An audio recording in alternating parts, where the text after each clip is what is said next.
Have you been thinking about selling your house, but you're kind of afraid because you don't want to be homeless? Well, stick around and I'm going to talk to you today about ways that you can go ahead and find that next home and then never worry about being homeless. Hey, y'all, this is your boy Nuke out in lovely Las Vegas. And I keep hearing this a lot. A lot of people do not want to end up in a situation where they can end up homeless if they sell their house.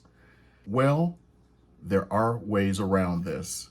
First thing you have to think about, when you have your house on the market, if somebody were to come along and try to put in an offer on it and they had a house to sell, are you going to take that offer? So what you're thinking is, yeah, but I'd like to do the same thing on the other end. Go and put in an offer on a house while I'm trying to sell mine. Then you start thinking, what's the solution to this? Because even if I were to get a buyer to agree to let me stay for 30 days, 60 days, or something like that, what happens if I don't find a home? I'm starting to see what's going on out there.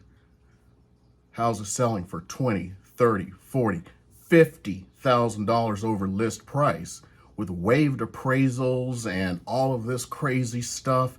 30 offers on every great home that I'm interested in. Maybe I'm not going to find a home, and that's possibly one of your fears, right? Well, if that's one of your fears, let's go through some of the steps that you can take in order to secure your next home before you sell your house. So a program that I know of is actually run by a national lender that has offices here. And one of the things they will do for you, now let's bear in mind, their plan is for you to use them to purchase the next home. So that's why they're doing this. It's kind of a great thing for them, great for you. What this lender will do is actually purchase the home for you. Purchase the home for you. So now you have secured your new home, and now you can put your home on the market. And then not worry about trying to take the first offer that comes along, maximizing your price. So how does this work?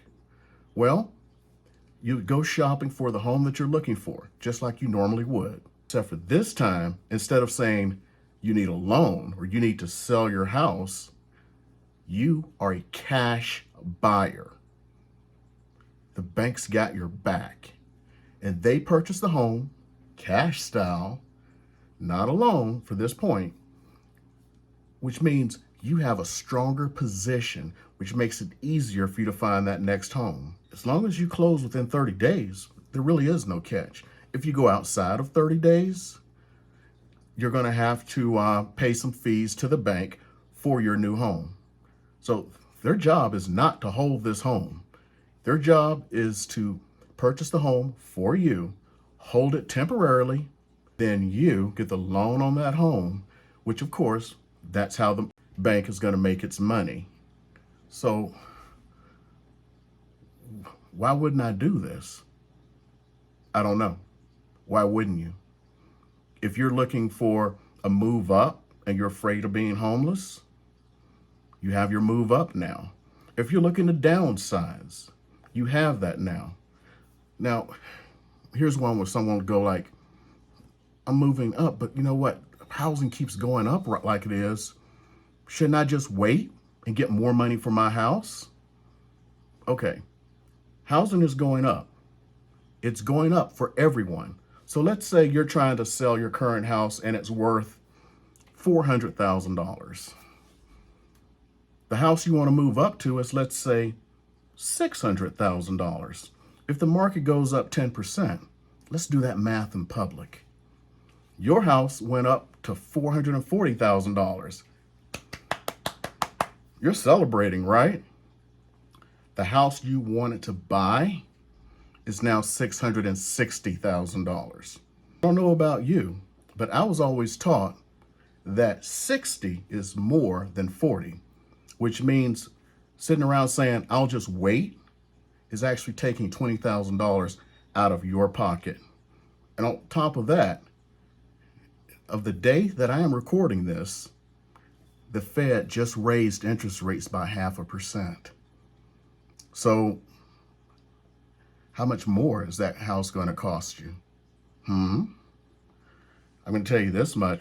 It is going to cost you more because you've got to pay a higher interest rate. Now, the Fed raising interest rates do not equate to interest rates for homes, but there can be a correlation. So the day that I'm recording this, guess what? Interest rates hit an average of 4.5%. Interesting. 0.5% interest increase by the Fed, 4.5% is the average interest rate right now. Remember when it was 2.75, 3%? You want to go back to those days, don't you?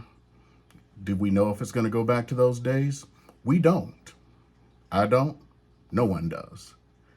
I can say chances are it may not happen. Interest rates may go up even more because the Fed is trying to curb inflation. I'm sure you've seen gas is, $5 a gallon? You see how expensive food has become? Well, everything's become more expensive. Housing's going to become more expensive. If you're trying to move up, you want to get into the house as fast as possible.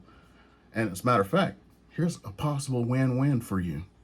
Let's say you purchase that house for $600,000 right now, and you sit in your house for, 2 months before you sell it and can move.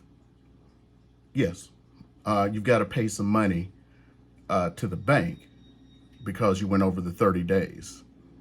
But at the rate housing is going up, your house could have gone up to 410, while this house is still at 600. And if you had to pay something like a 1% fee to the bank, $6,000. Math also tells me 10,000 is more than 6,000. Housing continues to go up. Since the beginning of the year, the median price of a home has gone up $25,000. I'm going to put out a video really quickly that's going to explain and show you some numbers of why housing is going up and there's not a bubble and what's going on. Some of the other things you'd think about for going on is I got some other videos for you right here. Go ahead and take a look at those. And if you haven't hit that subscribe button, go ahead and hit it and hit that like button because that's the way the YouTube algorithm works.